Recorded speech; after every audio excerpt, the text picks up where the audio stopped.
Hello बच्चों, मैं श्याम पचौरी आपका अभिनंदन करता हूँ जागृति आईएएस में। चलिए एक बार फिर अपने लेक्चर को आगे बढ़ाते हैं और एक नए टॉपिक की ओर आज आगे बढ़ेंगे। किंतु उससे पहले, जैसा कि हमने पहले लेक्चर में आपसे लास्ट में एक क्वेश्चन पूछा था, तो उस क्वेश्चन का क्या आंसर होगा, थोड़ी सी उस पर चर्चा कर लेते हैं। लिखा है, किस हड़प्पाई स्थल से मालिक के साथ कुत्ते को दफन करने की जानकारी मिलती है। आपके पास ऑप्शन थे मेहरगढ़, चिरांद, रोपण, दाऊजली, हार्डिंग। अब ज्यादातर बच्चे क्या कर रहे हैं, इसमें मेहरगढ़ लगा रहे हैं। अब सोचिए जरा कि इस तरह का मामला आपने पहले भी देखा। पाषाण कालखंड के अंतर्गत मालिक के साथ कुत्ते को दफनाने की जो जानकारी मिलती है वो बुर्ज होम से मिलती है, ना कि मेहरगढ़ से।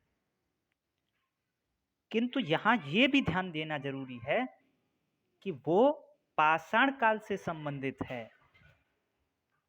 पाषाण काल में खास करके नवपाषाण कालखंड से। अब प्रश्न पूछ रहा है कि किस हड़प्पाई स्थल से। तो जरा सोचिए कि मेहरगढ़ क्या हड़प्पाई स्थल है? चिरांद जो कि बिहार में था, नवपाषाण कालखंड के अंतर्गत पशु हड्डी से बनने वाले उपकरण के यहां से प्रमाण मिले, तो चिरांद भी नवपाषाणिक स्थल हो गया। और फिर यहां से कुत्ते को मालिक के साथ दफनाया गया, ऐसी जानकारी भी नहीं मिलती। दाऊजली हार्डिंग, दाऊजली हार्डिंग हड़प्पाई स्थल हो ही नहीं सकता, क्योंकि हड़प्पा सभ्यता कभी वहां तक पहुंची नहीं थी। आज इसके विषय में चर्चा करेंगे।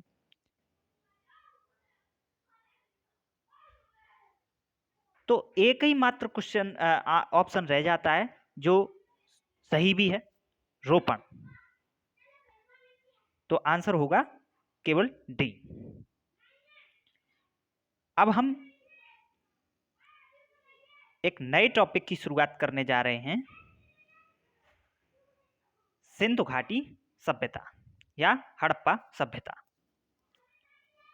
तो वही हमारे पढ़ने और पढ़ाने के पैटर्न में जो तरीका विकसित हुआ है बड़े लंबे समय के दौरान, जो बहुत उपयोगी है।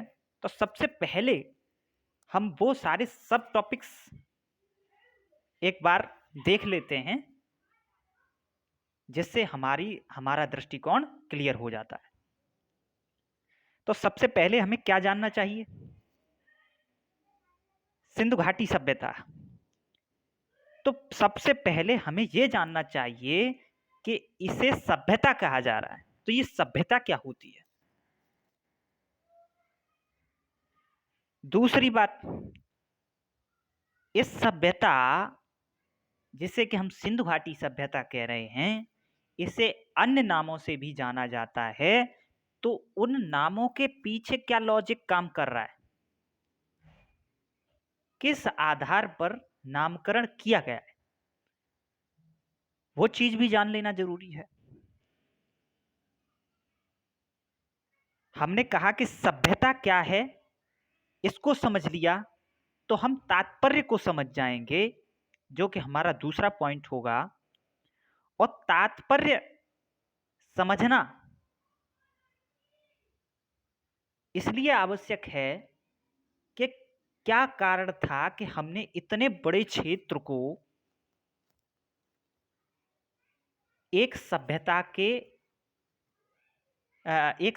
के अंदर समाहित किया।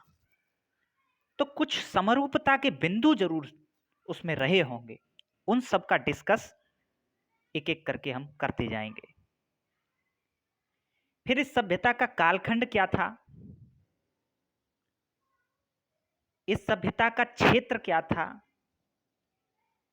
क्षेत्र के अंतर्गत प्रमुख प्रमुख राज्य, स्टेट्स, जिसमें प्रमुख स्थल जो कि कंपटीशन के लिहाज से बहुत ज्यादा उपयोगी हैं, जहां से प्रश्न आने की संभावना हमेशा बनी रहती है, उन सब का एक बार अध्ययन। फिर प्रमुख विशेषताएं क्या हैं। इस सभ्यता की अपनी बहुत सारी विशेषताएं हमें देखने को मिलती हैं। इसी सभ्यता से मतलब नहीं है, कोई भी सभ्यता रहे उसके कई डायमेंशन होते हैं। अगर हम उसकी विशेषताओं की चर्चा करें, उस सभ्यता को चलाने के लिए एक आर्थिक पहलू भी होता है, सामाजिक दृष्टिकोण होता है, कैसी वहां की सामाजिक संरचना है, सांस्कृतिक यानी धर्म, दर्शन, भाषा, संस्कृति कैसी है, इस चीज को सांस्कृतिक दृष्टिकोण के अंतर्गत जानते हैं। इसी के अंतर्गत उनके द्वारा विभिन्न विषयों में की गई जो उन्नति है, यानी कि कला एवं संस्कृति है, जैसे कि स्थापत्य, स्थापत्य के अंतर्गत वास्तुकला के नमूने, शिल्पकला, शिल्पकला के अंतर्गत मूर्तिकला, चित्रकला, साहित्य, ये सारी चीजें इसके अंदर समाहित रहती हैं। और फिर अगला जो पॉइंट होता है विशेषताओं के संदर्भ में, वो होता है राजनीतिक। उन्होंने कैसा मॉडल विकसित किया जिसके माध्यम से वो समाज में एक कानून व्यवस्था बना सकने में सक्षम हो सक रहे थे। तो राजनीतिक व्यवस्था को भी पढ़ना जरूरी होता है। अब इतना जान लेने के बाद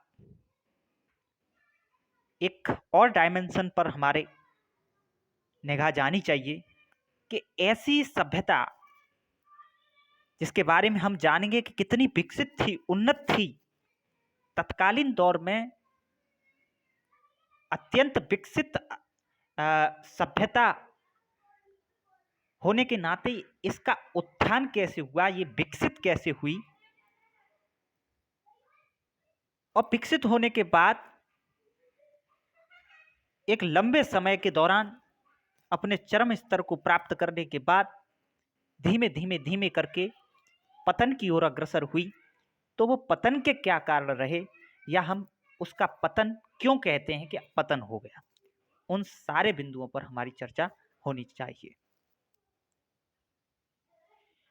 और इतनी बड़ी सभ्यता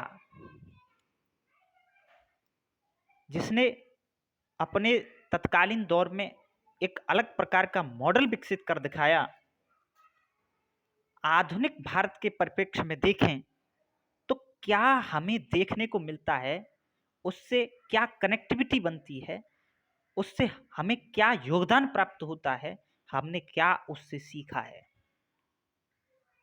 इन सारे विषयों पर चर्चा हो जानी चाहिए। अब जब एक बार हमने इन सारे आयामों को देखा, उन पर निगाह डाली, तो अब हमें समझने में ज्यादा दिक्कत नहीं होगी।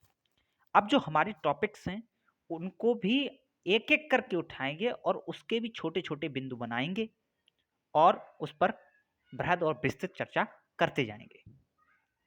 जैसे कि सबसे पहले सभ्यता क्या है। सभ्यता क्या है? सभ्यता संस्कृति का ही एक पार्ट है। संस्कृति दो चीजों से मिलकर के बनी होती है। वहां मूर्त धारणाएं भी होती हैं और अमूर्त धारणाएं भी होती हैं। अमूर्त धारणाएं भी होती हैं जो कि विचारों की तरह ना दिख सकने वाली होती हैं, और मूर्त धारणाएं भी होती हैं जो कि भौतिक स्वरूप में दिखाई देती हैं। जो संस्कृति का पार्ट भौतिक स्वरूप में दिखाई देता है उसे हम सभ्यता कहते हैं। तो क्या दिखाई देता है?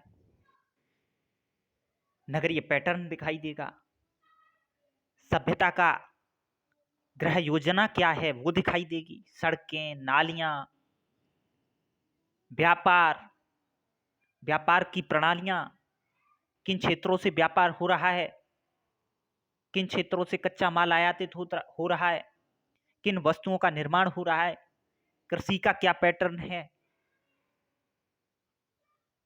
किस प्रकार का जीवन स्तर है, लोग मनोरंजन के साधनों में क्या उपयोग करते हैं, मनोरंजन किस प्रकार से करते हैं, लोग मनोरंजन करते भी हैं या नहीं करते। इन सारी चीजों का अध्ययन सभ्यता के दायरे में रह करके किया जाता है और इन सारी चीजों का समुच्चय ही सभ्यता कहलाता है। अब इतना समझ लिया, यहां से क्वेश्चन नहीं आएगा, किंतु समझ क्लियर होना जरूरी था। अब आगे बढ़ते हैं। नामकरण, अगली जो बात है नामकरण की। इतिहासकारों ने इस सभ्यता के कई नामकरण किए हैं, कई नामों से इसे संबोधित किया है, कई नामों से इसे संबोधित किया है, जिसमें कि सबसे पहले हड़प्पा सभ्यता। जब उन क्षेत्रों में जिसकी चर्चा हम आगे अभी करेंगे, उन क्षेत्रों में इतिहासकारों ने खुदाई की तो सबसे पहले जो स्थल मिला उस स्थल का नाम हड़प्पा रखा गया और उसके बाद उसी के पैटर्न में बहुत सारे नगर हमें प्राप्त होते गए। तो इतिहासकारों ने इस पूरी सभ्यता को हड़प्पा सभ्यता के नाम से पुकारा, यानी सबसे पहला नगर जो प्राप्त हुआ उसके नाम के अनुसार सारी सभ्यता का नामकरण कर दिया। इसके पीछे ये लॉजिक है कि हड़प्पा सभ्यता क्यों कहा जाता है। फिर दूसरा पॉइंट, इसे सिंधु सभ्यता भी कहा जाता है। सिंधु सभ्यता क्यों कहा जाता है? क्योंकि सिंधु सभ्यता से सीधा सीधा अर्थ निकल रहा है कि ये सभ्यता जिसके के बहुत सारे नगर हमें प्राप्त हुए वो ज्यादातर किसी न किसी नदी के इर्द गिर्द बसे प्राप्त हुए हैं। आज तो हमारे सामने ये समझ क्लियर है, किंतु उस दौर में जब की शुरुआत में खुदाई हो रही थी तो शुरू में बहुत सारे नगर सिंधु नदी के इर्द गिर्द देखने को मिले, इसलिए इसे सिंधु घाटी सभ्यता या सिंधु सभ्यता कहा गया। अब दूसरा, सिंधु सरस्वती सभ्यता। तो सिंधु सरस्वती सभ्यता क्या है? सिंधु के इर्द गिर्द तो नगर प्राप्त हो ही चुके थे, किंतु एक और नदी थी जिसे कि सरस्वती कहा जाता था। अब बड़ी मात्रा में जब खुदाई की गई तो सरस्वती के इर्द गिर्द सिंधु की अपेक्षाकृत ज्यादा नगर प्राप्त होने लग गए। तो इतिहासकारों ने कहा कि ये सिंधु सरस्वती सभ्यता है, ऐसी सभ्यता है जो सिंधु के इर्द गिर्द और सरस्वती के इर्द गिर्द बसी थी। किंतु ये शुरुआती तथ्य हैं, अभी बात खत्म नहीं होती। अब ये कौन नामकरण होता है? कांस्य युगीन सभ्यता या कांसे की सभ्यता। इनके द्वारा उपयोग की गई धातु सबसे ज्यादा या बड़ी मात्रा में जो धातु उपयोग की गई वो कांसा था। और कांसा क्या है? तांबे में टिन मिलाकर के जो धातु बनाई जाती है वो कांसा होता है। तो कांसे के बहुत बड़े उपयोग का मतलब अन्य धातु का उपयोग नहीं हो रहा है, कांसे का उपयोग हो रहा है, इसलिए इन्होंने कहा कि ये कांस्य युगीन सभ्यता है। जैसे कि पहले आपने पाषाण काल पढ़ा, तो उस दौर में उपकरण पाषाण से निर्मित हो रहे हैं। फिर आगे आप ताम्रपाषाण को पढ़ेंगे। ताम्रपाषाण में क्या होगा, तांबे का उपयोग होने लगेगा, पाषाण का भी उपयोग हो रहा होगा। कांसे की सभ्यता यानी कांसे का उपयोग ज्यादा हो रहा है। वैदिक सभ्यता के अंदर आप जब पढ़ेंगे तो लौह युगीन सभ्यता उसे कहेंगे, यानी कि वहां लोहे का उपयोग होने लग गया, शुरुआती उपयोग लोहे का वहां प्रारंभ होते दिखता है। अब अगला पॉइंट, इसे प्रथम नगरीय क्रांति भी कहते हैं। क्या आशय है इसका?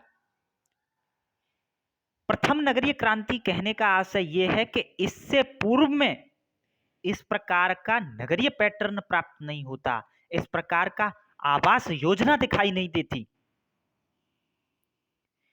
नगरीय स्तर की आर्थिक प्रणालियां, नगरीय स्तर की आवास योजना, नगरीय स्तर की मनोरंजन प्रणाली, व्यापारिक पैटर्न नगरीय स्तर का, ये सारी चीजें, उद्योग धंधे, व्यापार, कृषि, शिल्प कलाएं, पूरी की पूरी सभ्यता अपने आप में एक नगरीय पैटर्न पर आधारित है। इसलिए कहा कि ये प्रथम नगरीय क्रांति है, यानी कि इससे पूर्व में ऐसी क्रांति, ऐसी नगरीय सभ्यता देखने में नहीं आती। प्राचीन भारत के अंतर्गत द्वितीय नगरीय क्रांति तब देखने को मिलती है जब हम 6वीं सदी ईसा पूर्व में महाजनपद काल को पढ़ते हैं। तो हड़प्पा सभ्यता प्रथम नगरीय क्रांति, द्वितीय नगरीय क्रांति क्या, 6वीं सदी ईसा पूर्व में जो महाजनपद कालखंड आता है, 16 महाजनपदों का उदय होता है, मगध का उत्कर्ष होता है, उस कालखंड में भी जो सभ्यता विकसित हो रही है वो भी नगरीय है। किंतु इसके मध्य में जो कालखंड है, जो वैदिक कालखंड है, वहां एक ग्रामीण प्रकार की सभ्यता देखने में आती है, जो कि एक अलग विषय है, उसे आगे अच्छे से हम चर्चा करेंगे। अब बात आती है अगले पॉइंट की, इसका क्षेत्र क्या था, इसका क्षेत्र क्या था। क्षेत्र में क्या जानने जैसा है? क्षेत्र के अंतर्गत सबसे पहले यह जान ले कि इसका आकार कैसा था। आकार कैसा था? इसके आकार की बात करें तो ये त्रिभुजाकार आकार में थी, त्रिभुजाकार आकार में थी, और अपने आप में बहुत विस्तृत थी। विस्तृत से कहने का मतलब है तत्कालीन दौर में अन्य सभ्यताएं भी हैं जो इन्हें हम वैदेशिक सभ्यताएं कह सकते हैं, जैसे कि मिस्र की सभ्यता, मेसोपोटामिया की सभ्यता।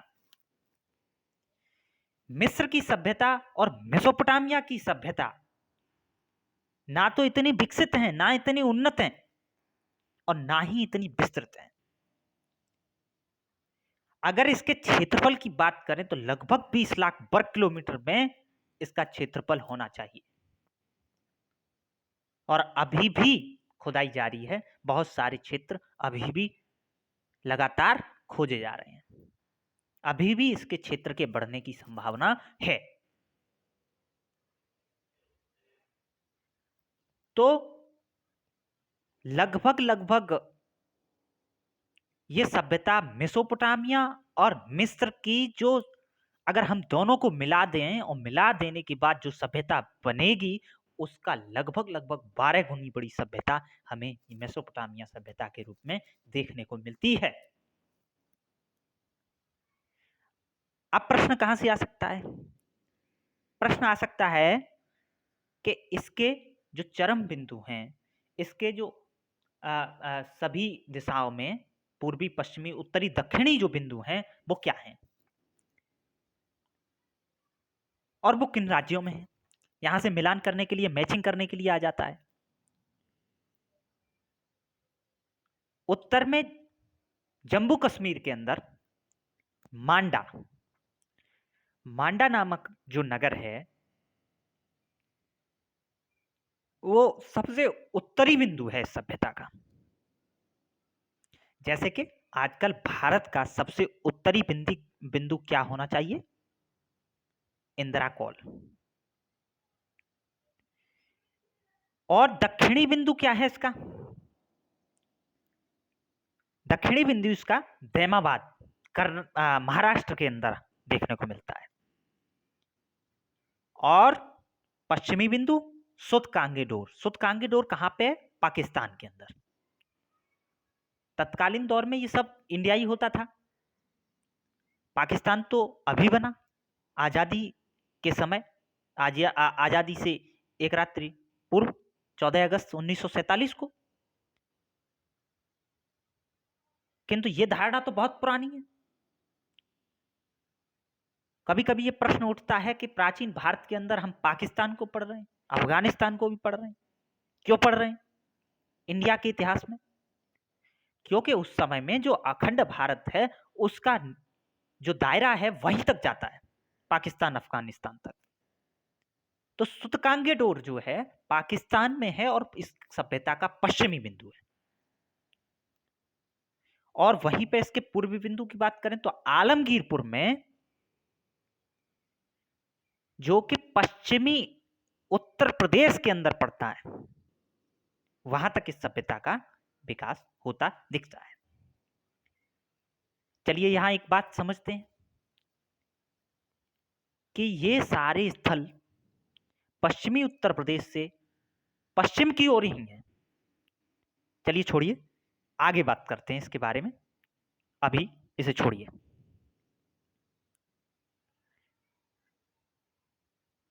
कुछ स्थलों के नाम याद करना जरूरी है। कुछ स्थलों में जैसे कि सामान्य से प्रश्न यहां से बनेंगे कि कौन सा राज्य में ये कौन सा स्थल हड़प्पा स्थल पड़ता था, मैचिंग करने के लिए आ जाएगा, 2-4 ऑप्शन दे देगा, तो वहां दिक्कत हो जाती है।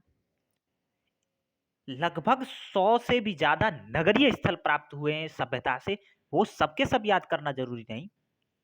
कुछ प्रमुख स्थलों के नाम याद कर लेना जरूरी है और वो किन राज्यों से संबंधित है आधुनिक भारत के अंदर, आधुनिक पाकिस्तान के अंदर।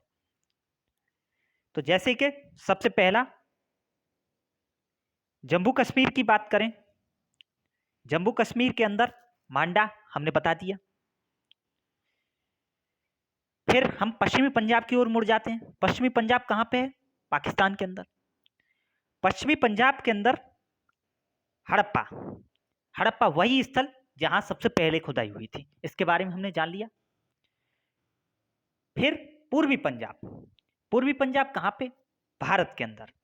और भारत के अंदर कहां, कौन सा स्थल ज्यादा याद करने योग्य है? रोपड़। फिर राजस्थान, राजस्थान उत्तर प्रदेश, राजस्थान भारत के अंदर, यहां से एक स्थल प्रमुख है कालीबंगा। आगे बात करेंगे इसके बारे में। सिंधु, सिंधु कहें या सिंध कहें, सिंध राज्य, सिंध राज्य कहां पे है? सिंध राज्य पाकिस्तान के अंदर।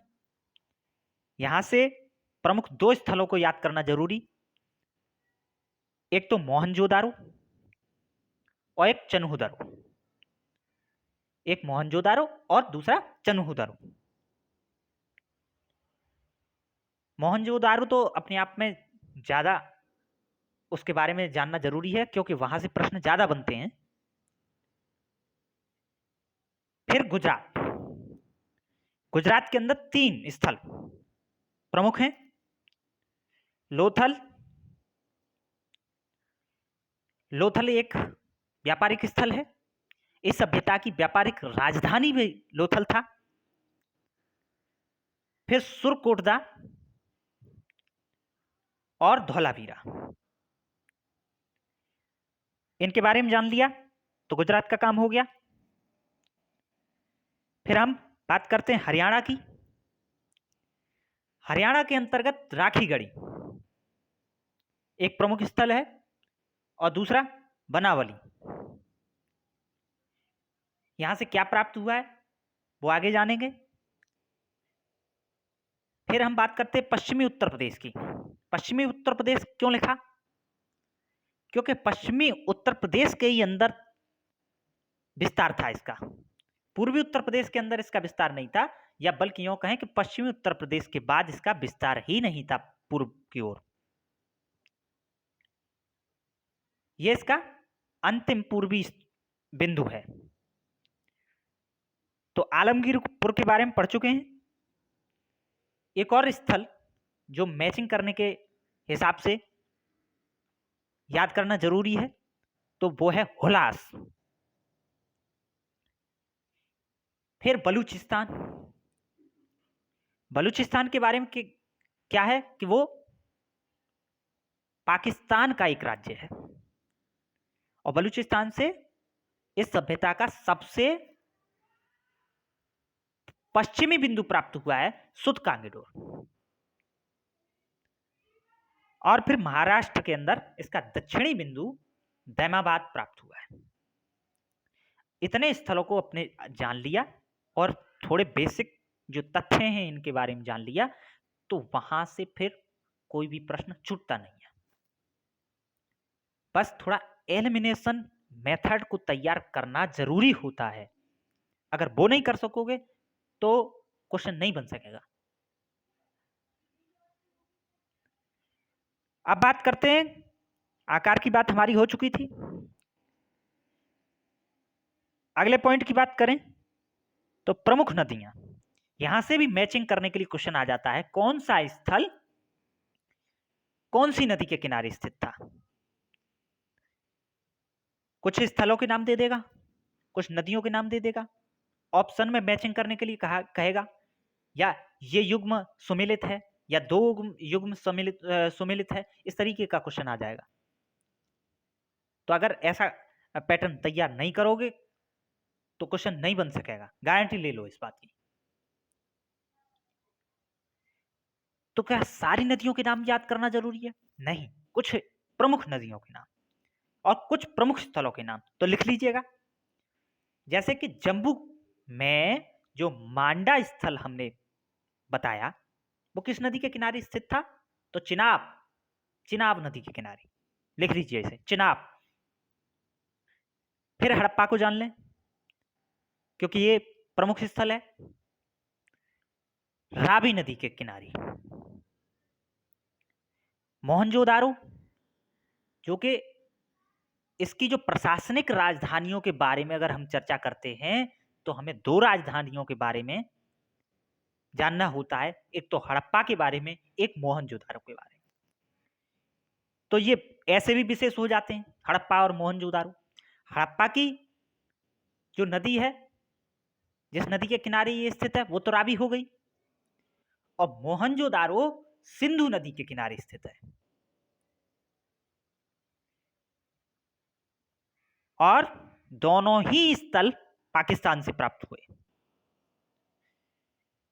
अगला सुद कांगीडोर। सुद कांगीडोर क्यों प्रमुख हो जाता है? क्योंकि ये इसका पश्चिमी बिंदु है और पश्चिमी बिंदु होने के नाते इसकी नदी से प्रश्न बन सकता है। तो नदी लिख लीजिएगा, दास्क नदी के किनारे स्थित है। फिर अगला स्थल लोथल। लोथल चूंकि एक व्यापारिक स्थल है, साथ ही व्यापारिक स्थल होने के बाद इस पूरी सभ्यता का व्यापारिक राजधानी स्थल है, इसलिए। और चूंकि इस सभ्यता का व्यापार जो विदेशों से होता है वो जलमार्ग द्वारा होता है,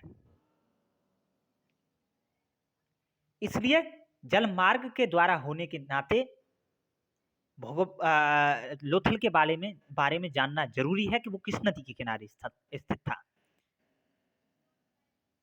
ये भोगवा नदी के किनारे स्थित था। लिख लीजिएगा इस चीज को। अगला स्थल कालीबंगा। कालीबंगा राजस्थान के अंदर, भारत के अंदर किस नदी के किनारे स्थित? दृष्टद्वती नदी। और दृष्टद्वती नदी को सरस्वती नदी भी कहते हैं, यह भी पॉइंट नोट करने लायक है। और आलमगीरपुर चूंकि इसका पूर्वी बिंदु है, इसलिए इसके बारे में इसकी नदी हिंडन नदी के किनारे आलमगीरपुर स्थित था। तो इस प्रकार नगर और नदियों का पूरा हमारा जो डायमेंशन है वो क्लियर हो जाता है। अब यहाँ से ज़्यादा और नगरों के स्थलों को मिलाने के लिए कोई क्वेश्चन दे देगा तो बहुत पढ़ने के बाद भी नहीं बनेगा, किंतु अब प्रश्न छूट नहीं सकता है। अब एक स्थल के बारे में और जानना जरूरी है कि इंडस वैली सिविलाइजेशन, सिंधु घाटी सभ्यता का उपनिवेश स्थल कौन सा था। उपनिवेश स्थल के बारे में, उपनिवेश स्थल की बात कर रहे हैं तो यह जान लीजिए कि यह सभ्यता का स्थल नहीं होगा।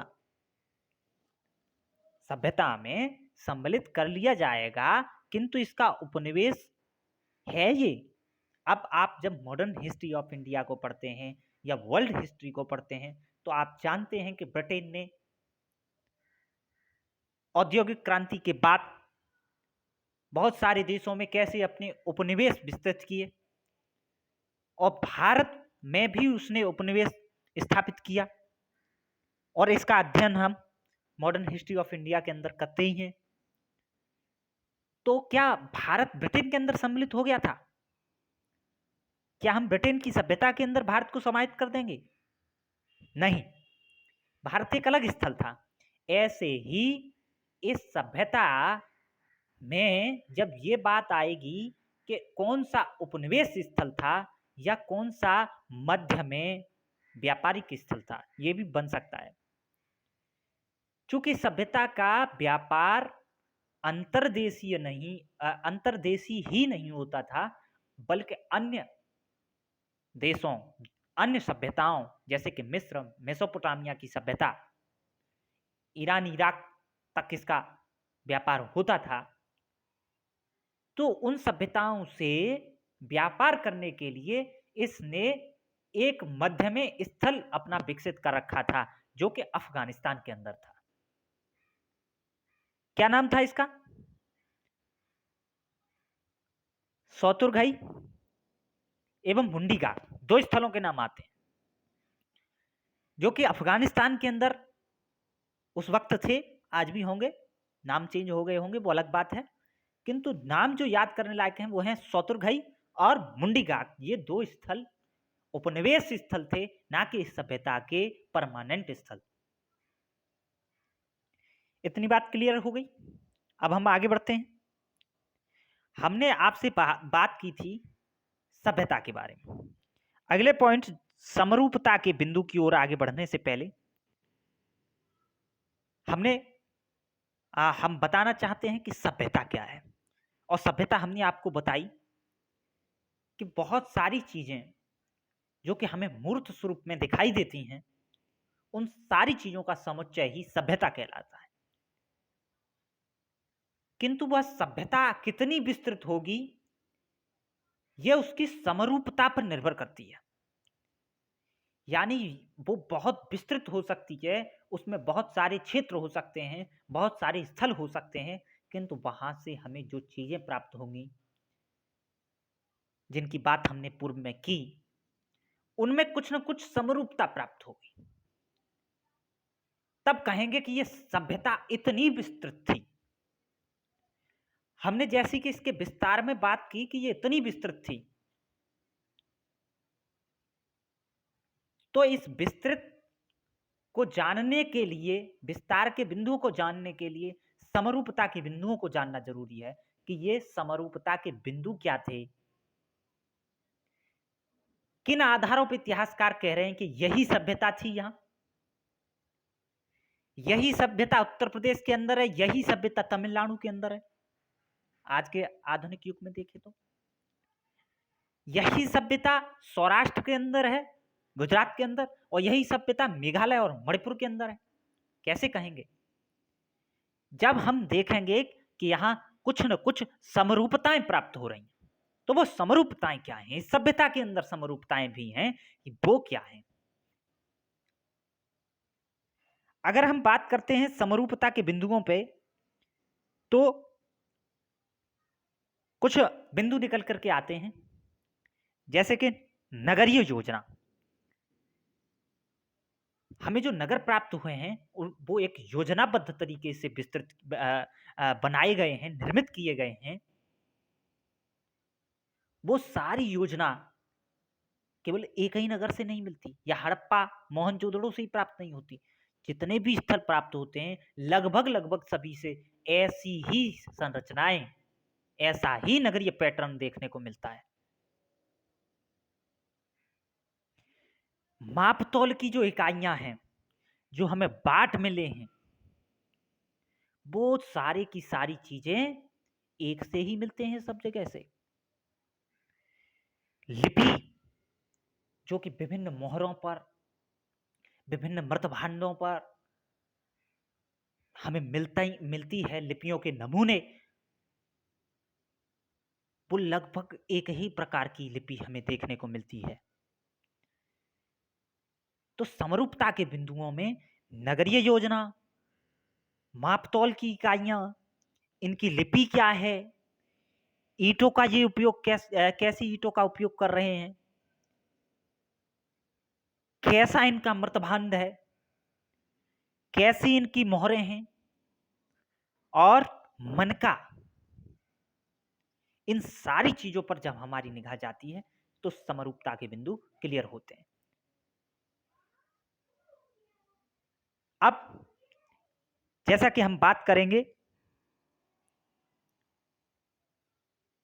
नगरीय योजना के बारे में, सबसे पहले बात करते हैं नगरीय योजना के बारे में। नगरीय योजना की बात करें तो कैसी है इनकी नगरीय योजना? ये नगर अपने चौकोर आकार में बसाते हैं, यानी कि सोचे समझे हुए नगर हैं।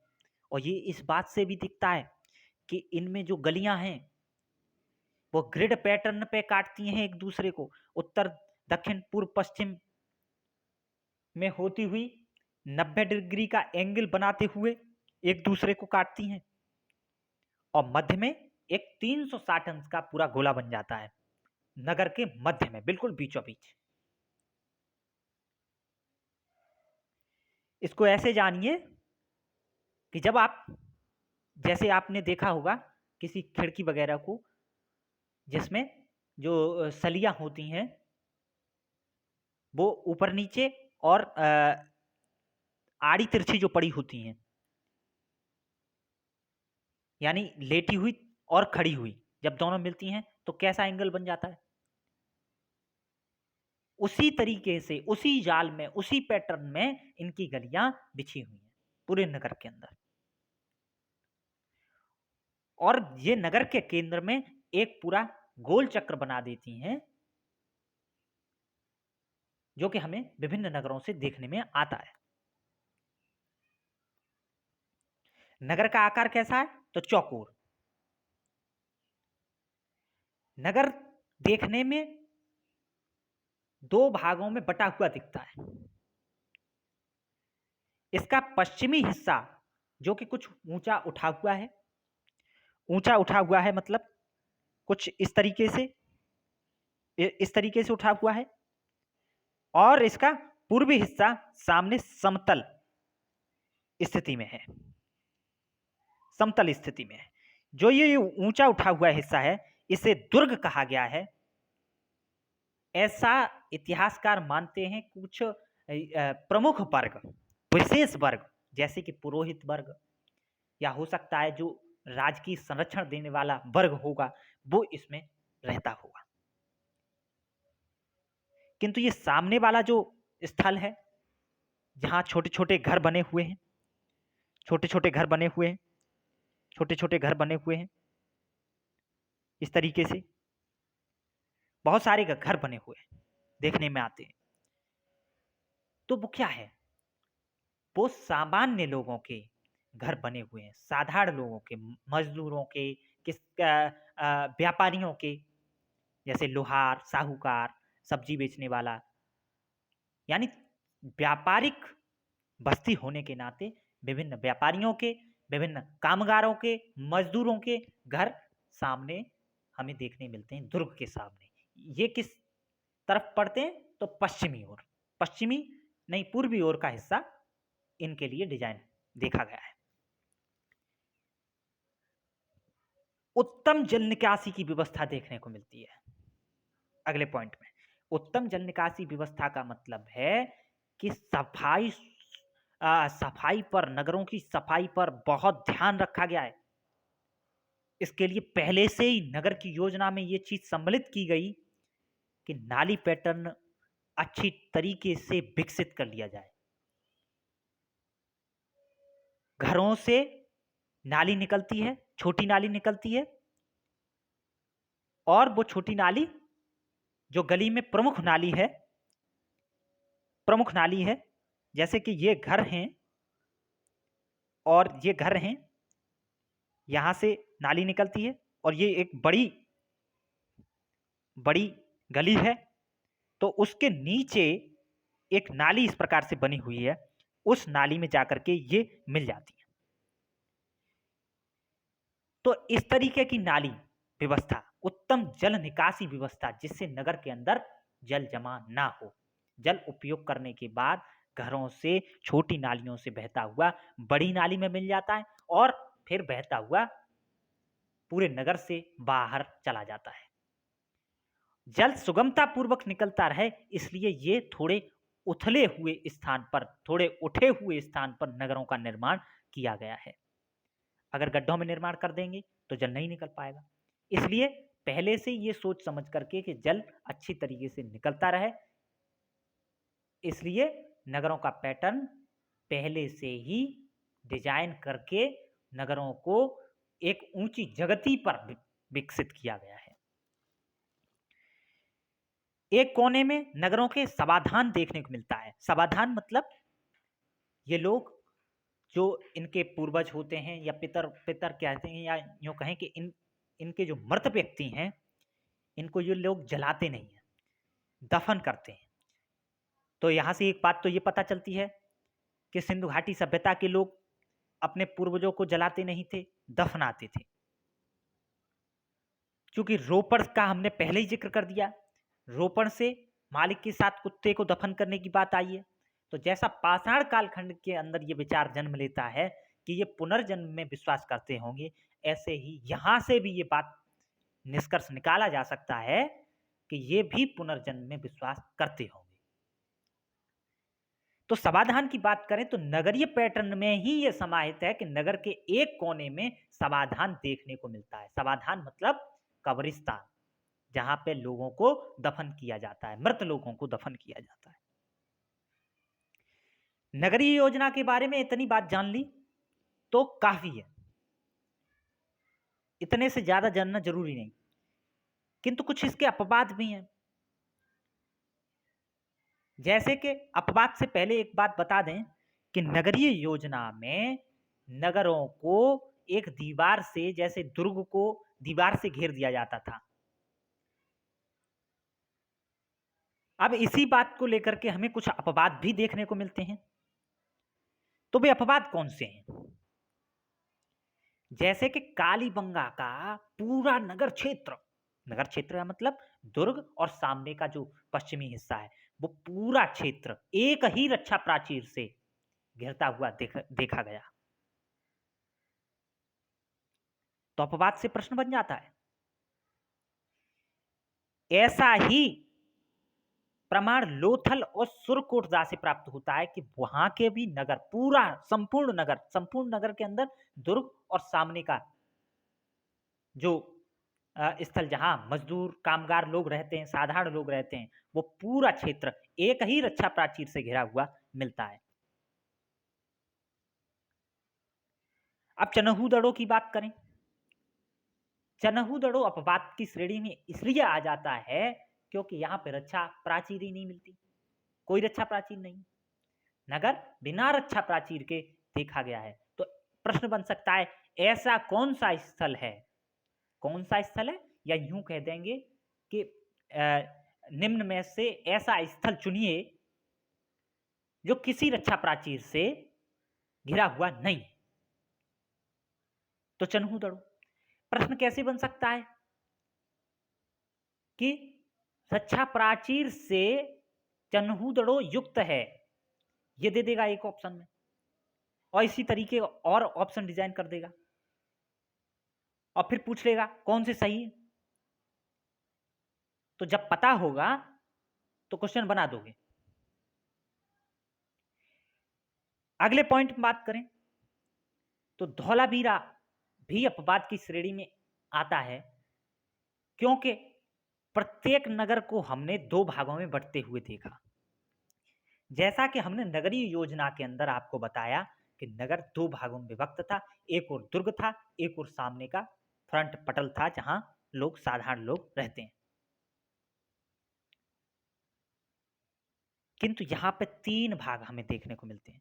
कौन कौन से मिलते हैं वहां जानने की जरूरत नहीं। दुर्ग भी होगा, सामने का पटल भी होगा, मध्य में कोई स्थल रहेगा, उसके बारे में जानना जरूरी नहीं। किंतु तीन क्षेत्र मिलते हैं, ये जान लिया अपने आप में काफी है। नगरीय योजना के अंदर ही कुछ पॉइंट और ध्यान देने योग्य हैं, जैसे कि मोहनजोदड़ो। मोहनजोदड़ो से एक नगरीय योजना के अंदर बृहद स्नानागार मिला है।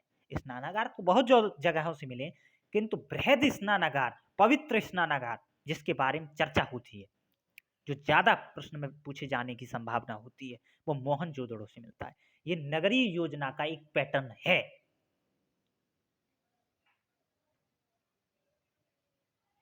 लोथल से गोदीवाड़ा मिलता है। लोथल से गोदीवाड़ा मिलता है। गोदीवाड़ा क्या होता है? गोदीवाड़ा मतलब ऐसा स्थल जो व्यापारिक मतलब व्यापार करने के लिए उपयुक्त किया जाएगा। व्यापार करने का मतलब जहां से माल लादा और उतारा जाता है। ये लोग लोथल से विदेशों में व्यापार करते हैं, तो समुद्र के किनारे इन्हें पत्तनों की जरूरत होगी। किंतु समुद्र के किनारे अगर पत्तन बनाएंगे तो समुद्र की लहरों से वो पत्तन ध्वस्त हो जाएगा। आज की तरह इतनी विस्तृत टेक्नोलॉजी तो है नहीं। तो क्या किया इन्होंने, थोड़ा सा स्थान खोद करके और आगे बढ़ाते हुए एक नाली टाइप, एक चौड़ी नाले टाइप श्रृंखला बनाते हुए दूर तक ले गए और वहां एक पक्की ईंटों की संरचना तैयार करी, जहां पे नाव खड़ी की जाती है, जहां पाल वाला नाव को खड़ी करके और माल लादा और उतारा जाता है। तो उस स्थल को गोदीवाड़ा कहते हैं। गोदीवाड़ा कई जगहों से मिल सकता है, किंतु लोथल के बारे में यह तथ्य महत्वपूर्ण है कि लोथल से ही प्रमुखतया गोदीवाड़ा को जोड़ा जाता है। प्रश्न यहां से बनने की संभावना ज्यादा होती है। मोहनजोदड़ो से एक स्थल पुरोहित आवास के प्रमाण मिले हैं। पुरोहित आवास कहिए चाहे असेंबली हॉल कहिए, अलग अलग इतिहासकार अलग अलग चीजें कहते हैं। पुस्तकों में सारी बात आएगी, इसे पुरोहित आवास या असेंबली हॉल, ये सारी चीज लिखी आएगी। किंतु प्रश्न में वो केवल पुरोहित आवास दे देगा या केवल असेंबली हॉल दे देगा, कहां से मिला है पूछ लेगा, स्थल दे देगा, लोथल से मिला है, हड़प्पा से मिला है, तो मोहनजोदड़ो से मिला है। ये तथ्य याद करने योग्य है। अब कुछ अन्य प्रमुख बिंदुओं पर चर्चा हम करेंगे और धीमे धीमे करके हम इस टॉपिक को क्लियर करेंगे। और इस टॉपिक को ही क्लियर नहीं, in ancient history, medieval history, modern history, world history, art and culture, Indian society, Indian polity और आपका geography, economics, science and tech, disaster and disaster management, ecology जिसे पर्यावरण कहते हैं,